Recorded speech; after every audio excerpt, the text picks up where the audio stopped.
Welcome to Mental Health Momentum, a Silicon Slopes podcast. I am Dr. David Morgan. I'm a licensed psychologist and the director of mental health awareness here at Silicon Slopes.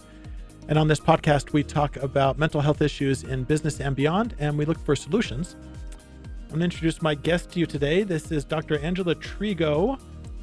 Trego like a tree. That's it. Exactly. You got it. And you can't tell she is tall, so you would know. You'd say she's like a tree. Yeah. Let me tell you about Dr. Trego. She is a rocket scientist turned confidence and communication expert and the #1 best-selling author of Squashing the Imposter Syndrome.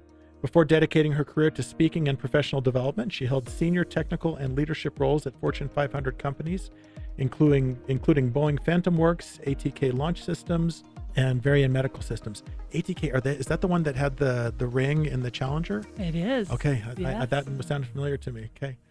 That wasn't my project. They've gotten better. Yeah, exactly. Okay, that was way before. I was after that. She holds 2 patents and has published more than 90 publications. She knows firsthand what it means to walk into a room and wonder if you belong there, and built a career helping others realize they do too. Today, she helps individuals and organizations strengthen confidence as a skill so they can communicate more effectively, lead more boldly, and contribute at their full potential. An award-winning educator and global keynote speaker, she has trained thousands of professionals across 6 continents through keynotes, workshops, and customized professional development programs covering confidence, communication, imposter syndrome, feedback, presentation skills, and leadership transitions. Well, welcome to the podcast. Thank you for being here. I'm excited. Yes. I'm excited too. We interview a bunch of different people, and it's rare that we interview PhDs, and so I love it. There we go. So we can at least know the grind that it is. Right. To go through that much the education. grind, the hoops that we jump. Yes. It is a lot. Well, and I was just talking to Angela before about mechanical engineering. My brother's a mechanical engineer, bachelor's in science, not PhD. That's okay. So now you go from aerospace and all this ME stuff to professional speaking and that. So tell me about that and like that connection between like mental and emotional well-being and professional performance. How did you get there? Well, gradually and all at once, right? One of the interesting facts is having a PhD.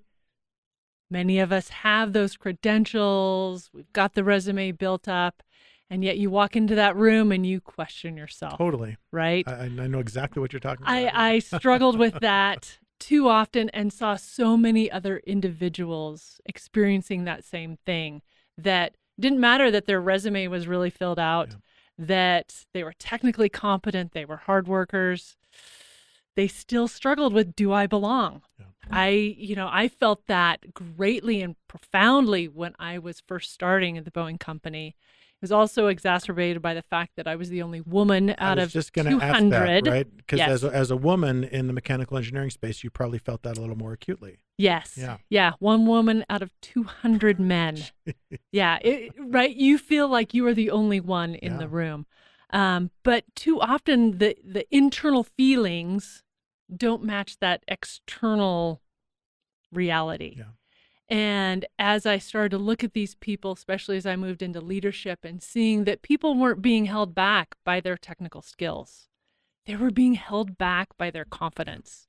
And that really drives this idea that this mental health well-being does greatly affect our performance output, right? If we lack the confidence to do something and we're going to sit back quietly in our chairs, then that's a profound loss to not only the individual, but the organization as well. Yeah, it's so true. I was interviewing a guest that was talking about AI and what AI does extremely well is it iterates over and over and over again. So it makes an assumption, draws a conclusion, then does that again and does that a million times a second, right? Right. And part of the problems we have as humans, and we taught AI to do that. We taught it how to kind of think its way through a problem, so to speak. Right. The problem we have is we have the question and we iterate and then we start to doubt ourselves. And then our next iteration is 3 weeks later. And then, and so this process just becomes excruciatingly slow, if not non-existent. Right. And we just get stuck because of that self-doubt that we have that is prevalent, I think, just across humanity. I don't know that it has ever been different. You know, even if you go back before technology, I think it's just kind of baked on in.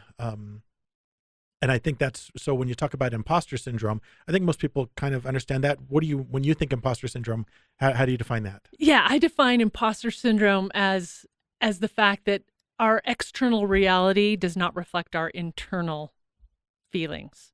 So it was studied by So give an example of that. Yeah, so I come into the room and I look around and I think that everybody knows more than me.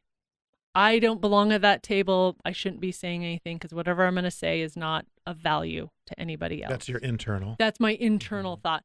Where external is, you have that Ph.D. in engineering. You are the technical expert and the lead in this. You do provide value and you should be speaking up. Does a person have to be highly educated to experience that, do you think? Oh, 100%. No, Okay. It does not. Both Clance and Imes actually started the study with high-achieving women and found that despite their high achievements, they felt that they didn't belong at the table. Well, there's been a lot of studies since then. I did a study for my book that was around the globe from people aged 20 to 80. Men and women. Men and women, yes. And it doesn't matter what your gender is, your culture, your race, your degree, what field you're in, you experience imposter syndrome. And quite honestly, it happens not only at the office, it happens in volunteer roles, it happens at home, it happens at school. It's sadly a very prevalent issue. Do you have any ideas? I mean, the research obviously isn't going to get at the genesis of it necessarily. It'll articulate the problem, but not that. But do you have any theories on what's driving this in human behavior?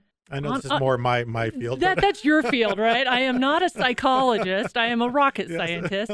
But to that fact, actually, my research and studies have not purposely gone into that side of the thing because you have it.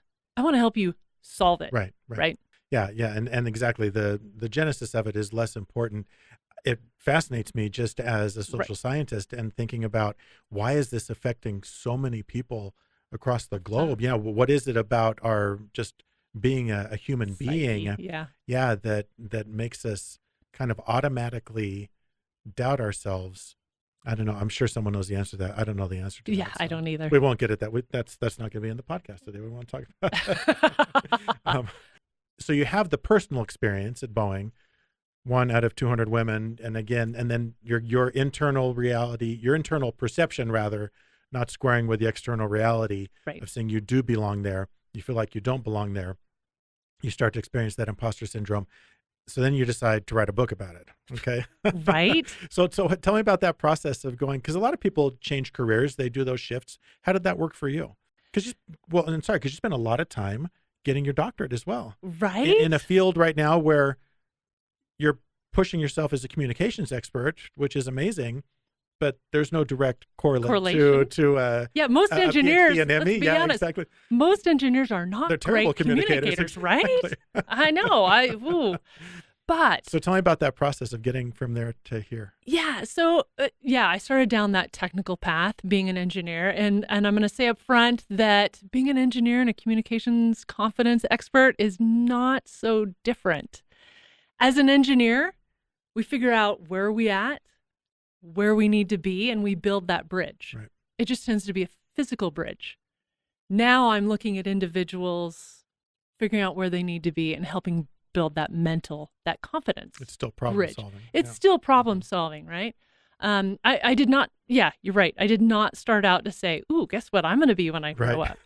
I was going down that technical route of being an engineer and solving technical problems and working these things. And as I moved into leadership and more mentoring roles and responsibilities, I started to realize, you know what? I enjoy developing people more than developing things. Yeah. And that just kind of continued. And as I grew in leadership and different activities, I started to see this repeatability of, wow, so many people, right? My direct reports, these other individuals I'm working with, they've got amazing skills. They're working super hard, but they lack that confidence.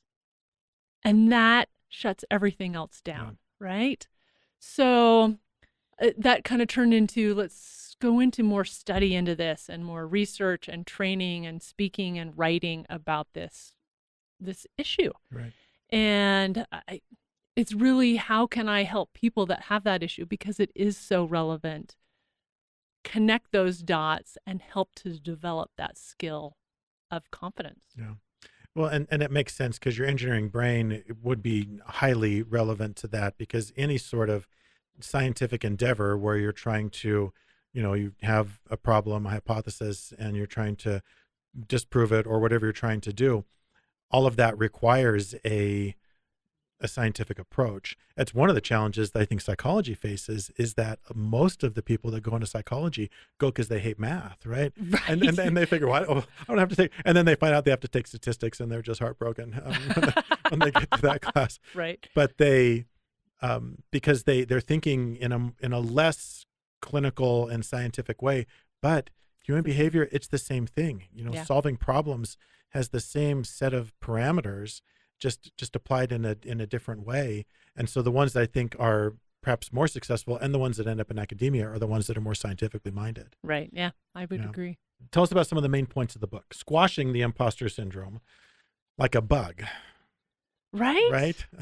Like the nasty bug that it is. How do we get rid of this? What are some of the things or what are some of the points that you make on that? I think one of the big points is, and we started to kind of talk about this, that I don't really focus on how does imposter, right? What's the clinical issues associated with how this is developed and whatnot. As I saw that so many people had it, and I started looking at these resources, I saw that clinical side of things. I also saw a lot of motivational side of things, which is good and important and needed. But being the engineer, I didn't see the practical, here's a tool to fix it. Right. Sometimes too often we think of confidence like eye color. You're either born with it, you've got it, or you're not. And that's not the case. It's a skill like any other skill that you can practice, you can learn, you can develop. And so I help put together 10 tools that are evidence-based tools to help individuals really sit down and look at how they solve their problems. It's in a workbook style, reflective questions that allow people to use it immediately and go, I see myself in this instance, this scenario. This is a tool I can use to help overcome that. Yeah. I think it's really important that right, you want to go away feeling hopeful, and it's an upbeat book, I think, to some extent, right? But it really is a practical way to help you build your confidence as you move forward. Yeah. And I think those tools are so critical, and hope is a very important part to that process. Yeah. When people feel like they can't change, if they, like you said, they feel like these human characteristics are somehow static, it's just untrue. Right. It's really not. There's so many things that we can change. I was just reflecting on this as I was driving here today, and thinking about our brains. I mean, which, maybe about the size of a volleyball, and there's billions and billions of neurons in it. I mean, can you imagine just how intricate that is, and how detailed that is?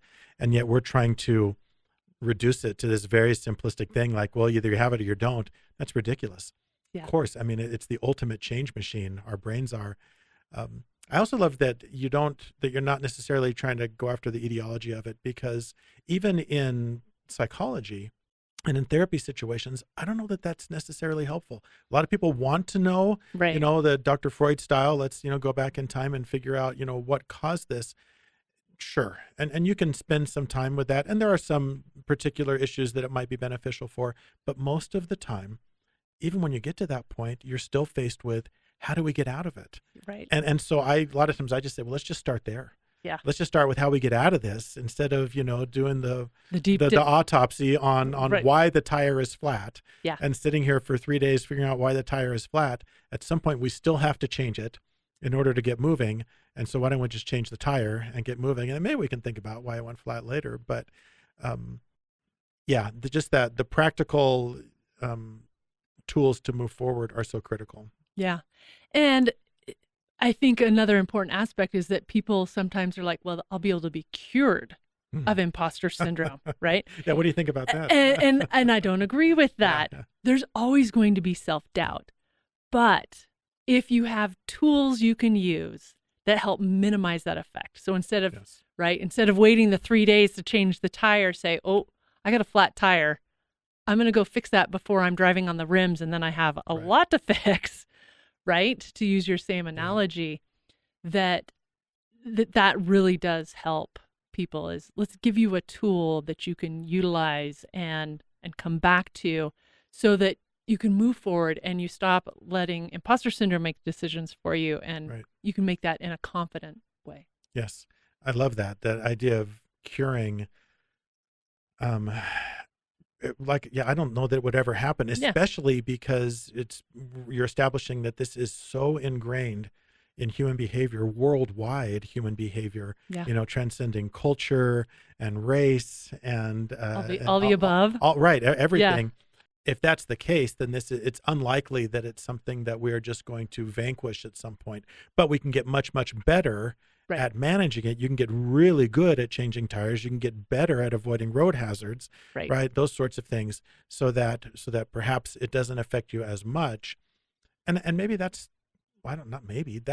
should be what we're focusing on. Exactly. Yeah, is how do I get out of trouble instead of how do I avoid trouble? Because trouble's going to find you. Trouble is always around the corner. Yes. Something like that, some sort of trial or difficulty. Right. And we spend a lot of time thinking, how do I prevent that in my life? And if we took that emotional energy and said, how do I use that to just manage that when it happens? I think that would change a lot of things. Yeah. Let's talk about social media too, because I think that is an interesting question, especially with this imposter stuff and feeling like, so it's comparison culture, right? You probably didn't have much imposter syndrome in your doctoral program because you're in there, although was it all men too? Yes. Okay. I was like, no, I actually did. Probably started a little bit too. But at least then you probably felt like, because you graduated with the same degree that they did. Right. You passed your comprehensive examinations. You did all the things, right? You wrote your dissertation and all those kind of external accomplishments that showed that you were good enough. Then you find yourself in this situation with many more people. Your cohort probably wasn't 201 in your doctoral program. So you find yourself many more people, all of whom you think are better and more skilled than you are. So that comparison then really accentuates the imposter syndrome. So I guess that's my question. Do you think social media has had an effect on that? 100%. You and I are not young, I think is the way to say that. That's right. Right? Before social media days, right? We were worried about. We're seasoned. Ooh, I like that. We are wise and seasoned. Well, exactly. But we were worried about keeping up with the Joneses. Sure. Which was. And you knew 4 of them. Right. Yeah, exactly. Maybe a street away. Right. Now there's algorithmic. Exactly. Things about deciding whether you're cool or not and how well you keep up with the Joneses. So, I guess kind of 2 thoughts around that is my first thought is too often when we go into comparison, it really is looking at their highlights versus our day to day. Which is bad science. It's right. Yeah. You're never going to be able to close that gap. Exactly. And I was thinking the other day about this. So I have a picture on the back of my computer screen, which is this amazing view of Kinderstog, Switzerland that I hiked to. And it is glacier blue lake, water, like 10 waterfalls around with this big mountain. It's amazing. What I did not post was the 3 hours of slogging through mud because it was raining and clouding. Yeah. And we huddled under a tree, literally praying that the sun would break for a few minutes. No, I post the 5 minutes of when it was awesome and spectacular. So we need to be aware of that. Yeah. I think the other thing is it would be so awesome if we could, instead of looking at comparison, we could look at contribution. Comparison really is how do I match up to somebody else? And it's zero sum too, because if someone has more than you have less, right? Right. Yeah. We're not comparing apples to apples, like to like. Whereas if we go to contribution, it's much more internal. What can I contribute? Right. Where am I coming from? How can I help and add value? That's a much better way to create confidence than trying to compare against everybody and everything. Yeah. I don't think you can create confidence by comparing to other people. No. I think that especially, like you said, where the Joneses are now, number in the millions for us. Right. And we're trying to keep up with them. And like you said, and all of us, for whatever reason, we do put our best foot forward in most situations. And now we have a place to do that on social media. And I don't know if there is, I don't know, would there be an advantage to just a terrible social media where everyone just puts their worst days or something? People would compare with that too. So Right. Yeah. There's always day was worse than mine. who's worse. Yeah. Yes. We would always turn it into a competition. Yeah, exactly. So I'm not sure that, that would work at all. The solution is internal. The solution, like you said, is looking at how do we contribute? What value did I add today to things? Right. And that my worth is not determined by someone else's yardstick. Right. Yeah. That's it. Yardstick is a measuring tool that seasoned people understand, right? Right. Some That's people might also not know true. what a yardstick is. That's also true. You can read about it on your phone. Yeah. Let's talk about communication skills, and because I know you talk a lot about that too. So squashing imposter syndrome, becoming more confident, how does that relate to ability to communicate, or are they related? 100%. Okay. They're related. So communication is where confidence becomes visible. Too often we think, okay, if I get confident, then I can start to speak and start to do things. But if we lack that confidence, we're going to be hesitant. And we don't get started at all. We don't get, that's exactly right. One of the worst parts is that we just don't even speak up. We sit in the corners, we're quiet. We're not going to have that dissenting vote that, hey, I'll take on that assignment. I'll do something, right? You do nothing. Yeah. And you say nothing right when you probably should be the most vocal. Yeah. And that really affects your own growth as well as the organization's bottom line. And that's trouble. Whereas on the flip side, if you do have confidence, then you're going to be speaking direct with authority. You're going to be open and listening because you're not worried about, what am I going to say next? Are they going to like it? Are they not going to like it? Should I even be talking? Right? You're having a complete internal conversation in your head. But if you have the confidence, you're going to be quiet, listening, and be able to speak. And it's not, when I was at these Fortune 500 companies, it really wasn't the people that were technically the most competent that were always the most successful. It was the people that were confident and willing to speak up during those tough times. And that's really how you help your organization. And it is almost I'm trying to think, how does a person then initiate that process? But it really is just as simple and mundane as just doing it. You can't, like you say, just speak up, just say something. You say, well, what if it's stupid? Well, what if it is stupid? Yeah. Then you probably get some feedback on that. And someone will say, well, that wasn't the best idea we've had in this meeting today. I mean, people probably wouldn't say that, but maybe they do at some point, which is feedback for you. Right. Which then enables you to think maybe differently about it, come up with a different solution or different conclusion to that, which means the next thing you say will be more intelligent, more informed than the thing you said previously. But if we're just stuck in that process of not saying anything, then it is perpetually stuck. I think about anxiety management. And one of the most difficult problems with that is that the things that people need to do to manage their anxiety are the things that cause them anxiety. They need it, like someone's afraid of public speaking, has to come in here and visit with me in front of a camera for, 30 minutes. That's what is going to help reduce the anxiety. But since they never do that thing, then they're always stuck kind of at zero instead of moving forward. And that is, it's ironic, right? Totally. Yes. Because you need to take action to develop confidence. That's right. So but you lack confidence to take action. And it's a cycle, right? And there's no pill that's going to help you do it. And there's no real amount of therapy. Really, it really is just a matter of saying, I'm going to do this. You have to take the risk. Failure is definitely a possibility. So is success. Right. But if we're unwilling to take the risk, then we get stuck. So yeah, I love that. Give us some of your final thoughts as we conclude here. Yes. Yeah. My final thoughts are, please remember that confidence is a skill. Yes. It is not something that is stagnant. You can strengthen it. You can develop it. You can build it. And that's really what's going to make a difference in your life, whether it's at home, work, school, volunteer. It is that taking action and doing. And there are tools that are evidence-based tools that can help you develop that confidence so that you're moving forward and reaching your potential rather than waiting for it to ever happen. I love that. Well, thank you, Angela. Rocket scientist turned confidence expert. Yes. I love that. If people want to learn more about you, where can they go? You can go to my website, angelatrego.com, and I'm also on LinkedIn. Trego. ANGELA There you go. TREGO.com. Wonderful. Thank you so much for coming Yes, today. thank you. And thanks everyone for listening today. Remember that change starts with you, and together we can increase our mental health momentum.